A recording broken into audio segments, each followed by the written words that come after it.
Bismillahirrahmanirrahim. Assalamualaikum warahmatullahi wabarakatuh. Alhamdulillah hari ini kita masih diberi kesempatan untuk bertemu kembali dalam pembahasan menyusun karya ilmiah sesuai bidang ilmu.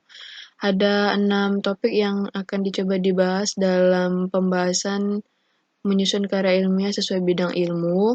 Topik yang pertama yaitu hakikat karya ilmiah, kemudian jenis-jenis karya ilmiah, unsur-unsur karya ilmiah, sistematika penulisan karya ilmiah, kemudian penyusunan karya ilmiah secara utuh sesuai bidang keilmuan, kemudian perevisian karya ilmiah sesuai bidang ilmu. Baik, pada pertemuan minggu lalu kita sudah membahas unsur-unsur karya ilmiah dan sistematika penulisan karya ilmiah. Nah, pada hari ini kita mau coba bahas dua topik, penyusunan dan penulisan karya ilmiah secara utuh, kemudian topik perevisian karya ilmiah sesuai bidang keilmuan. Baik, kita coba masuk dalam proses penyusunan dan penulisan karya ilmiah secara utuh. Penyusunan dan penulisan karya ilmiah secara utuh tidak bisa lepas dari kegiatan menulis. Menulis merupakan segenap rangkaian kegiatan seseorang mengungkapkan gagasan dan menyampaikan informasi melalui bahasa tulis kepada masyarakat pembaca untuk dipahami. Seseorang dapat melaporkan, memberitahukan, dan meyakinkan orang lain dengan keterampilan menulis. Nah, keterampilan menulis ini merupakan keterampilan kognitif atau keterampilan yang memerlukan kegiatan memahami, mengetahui, dan mempersepsikan yang kompleks, yang menghendaki strategi kognitif yang tepat, kemudian keterampilan intelektual, informasi verbal, ataupun motivasi yang tepat dalam kegiatan proses penyusunan dan penulisan karya ilmiah secara utuh. Menulis menjadi suatu alat yang sangat ampuh dalam belajar, yang dengan sendirinya memainkan peran yang sangat penting dalam dunia pendidikan. Menulis sangat penting bagi pendidikan karena memudahkan mahasiswa berpikir secara kritis, memudahkan mahasiswa merasakan dan menikmati hubungan-hubungan, memperdalam daya tanggap, persepsi mahasiswa, memecahkan masalah-masalah yang dihadapinya, dan menyusun urutan bagi pengalaman yang dimilikinya. Ciri-ciri tulisan ilmiah yang baik dan santun ada 5. Yang pertama, karya tersebut harus mencerminkan kemampuan penulis menggunakan nada yang serasi dalam penggunaan istilah kata kalimat dalam setiap tulisannya. Kemudian ketepatan dan keserasian dalam memilih kata dan istilah tersebut disusun dengan baik sehingga menjadi kalimat yang efektif.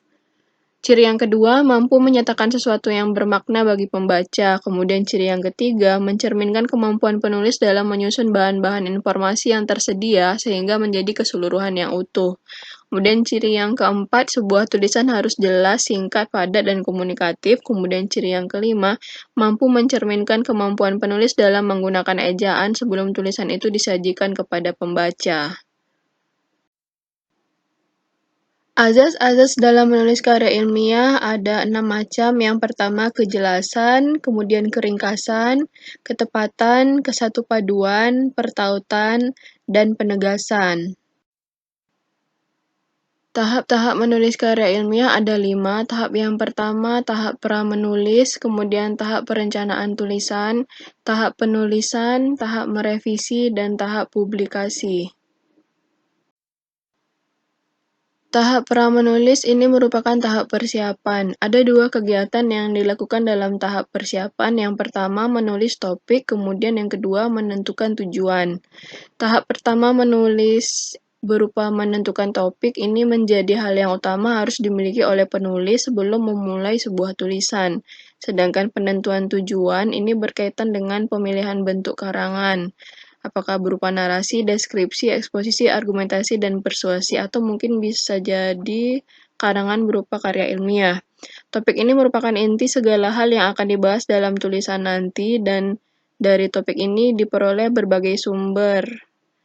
Ketika membuat topik ini dapat diperoleh dari berbagai sumber, misalnya dari sumber koran, televisi, ataupun dari pengalaman penulis itu sendiri.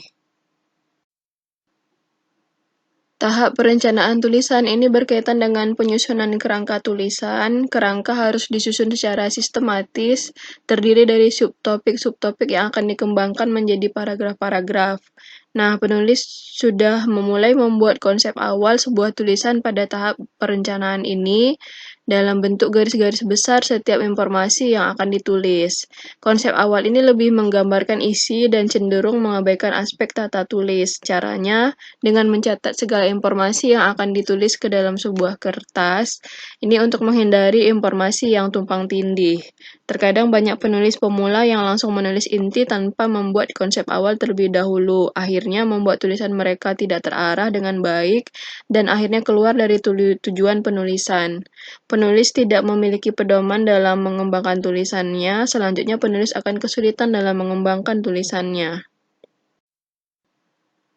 Contoh kerangka-kerangan bisa kita lihat pada slide berikut ini. Yang pertama ada bagian pendahuluan, itu meliputi pengertian BBM, pentingnya BBM bagi masyarakat. Kemudian poin yang kedua ada isi, di situ kita akan membahas rencana pemerintah menaikkan harga BBM, penyebab kenaikan harga BBM, dan dampak kenaikan BBM bagi masyarakat. Kemudian yang terakhir ada penutup, diisi dengan solusi yang seharusnya dilakukan oleh pemerintah terhadap kenaikan BBM. Tahap penulisan ini dilakukan pengembangan gagasan atau butir-butir pokok yang telah dibuat sebelumnya. Setiap sub pokok dikembangkan menjadi paragraf yang utuh dan padu. Nah, semua informasi yang diperoleh ditulis dengan rinci dalam tahap penulisan ini. Banyak penulis pemula terkadang kesulitan mengembangkan konsep awal tulisannya sehingga terjadilah kemacetan dalam menulis.